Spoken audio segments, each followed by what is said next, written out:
triomphe de chanteur, le duo de Robert le Diable à la pharmacie Bézuquet, et l'étonnante odyssée de ses chasses au lion, d'où il ramena ce superbe chameau, le dernier de l'Algérie, mort depuis, chargé d'an et d'honneur, conservé en squelette au musée de la ville parmi les curiosités tarasconnaises. Tartarin, lui, n'a pas bronché. Toujours bonne dent, bon œil, malgré la cinquantaine, toujours cette imagination extraordinaire qui rapproche et grossit les objets avec une puissance de télescope. Il est resté celui dont le brave commandant Bravida disait « c'est un lapin ». Deux lapins plutôt. Car dans Tartarin, comme dans tout Tarasconnais, il y a la race Garenne et la race Chou, très nettement accentuée. Le lapin de Garenne, coureur, aventureux, casse-cou. Le lapin de Chou, casanier, tisanier, ayant une peur atroce de la fatigue, des courants d'air et de tous les accidents quelconques pouvant amener la mort. Costecalde, armurier de son état, représente un type assez rare à Tarascon.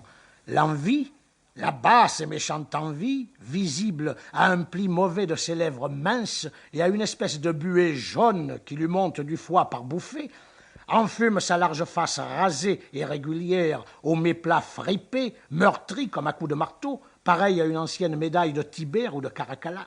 L'envie, chez lui, est une maladie qu'il ne sait même pas de cacher. Et avec ce beau tempérament tarasconnais qui déborde toujours, il lui arrive de dire en parlant de son infirmité « Eh, vous ne savez pas comme ça fait mal ». Naturellement, le bourreau de Costecalde, c'est Tartarin. Tant de gloire pour un seul homme, lui partout, toujours lui, et lentement, sourdement, comme un termite introduit dans le bois doré de l'idole, voilà 20 ans qu'il sape en dessous cette renommée triomphante et la ronge et la creuse. Quand le soir au cercle, Tartarin racontait ses affûts au lion, ses courses dans le grand Sahara, Costecalde avait des petits rires muets, des hochements de tête incrédules. Mais les peaux, pas moins, Costecalde, ces peaux de lion qu'il nous a envoyées, qui sont là, dans le salon du cercle. T'es pardi. Et les fourreurs, croyez-vous pas qu'il en manque en Algérie? Mais les marques des balles, toutes rondes dans les têtes.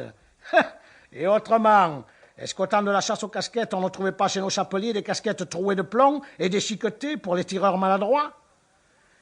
Sans doute l'ancienne gloire du Tartarin tueur de fauves restait au-dessus de ses attaques, mais l'alpiniste chez lui prêtait à toutes les critiques, et Costecalde ne s'en privait pas, furieux qu'on eût nommé président du club des Alpines, un homme que l'âge enlourdissait visiblement, et que l'habitude prise en Algérie des babouches et des vêtements flottants prédisposait encore à la paresse.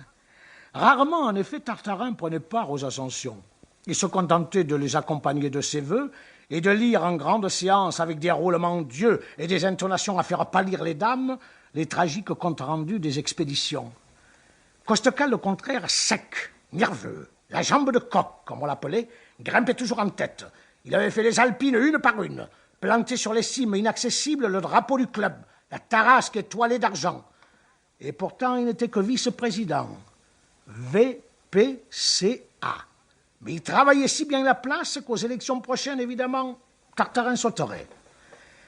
Averti par ses fidèles, Bézuquet le pharmacien, ex-Courbagnès, le brave commandant Bravida, le héros fut pris d'abord d'un noir dégoût, cette rancœur révoltée dont l'ingratitude et l'injustice soulèvent les belles âmes. Il eut envie de tout planter là, de s'expatrier, de passer le pont pour aller vivre à Beaucaire chez les Volsques. Puis se calma. Quitter sa petite maison, son jardin, ses chères habitudes, renoncer à son fauteuil de président du club des Alpines fondé par lui, à ce majestueux PCA qui ornait et distinguait ses cartes, son papier à lettres, jusqu'à la coiffe de son chapeau. C'était pas possible, Et tout à coup lui vint une idée mirobolante. En définitive, les exploits de Costecalde se bornaient à des courses dans les Alpines. Pourquoi Tartarin, pendant les 3 mois qui le séparaient des élections, ne tenterait-il pas quelque aventure grandiose? Arborer, par exemple, l'étendard du club sur une des plus hautes cimes de l'Europe, la Jungfrau ou le Mont Blanc. Quel triomphe au retour! Quelle gifle pour Costecalde lorsque le Forum publierait le récit de l'ascension. Comment, après cela, oser lui disputer le fauteuil?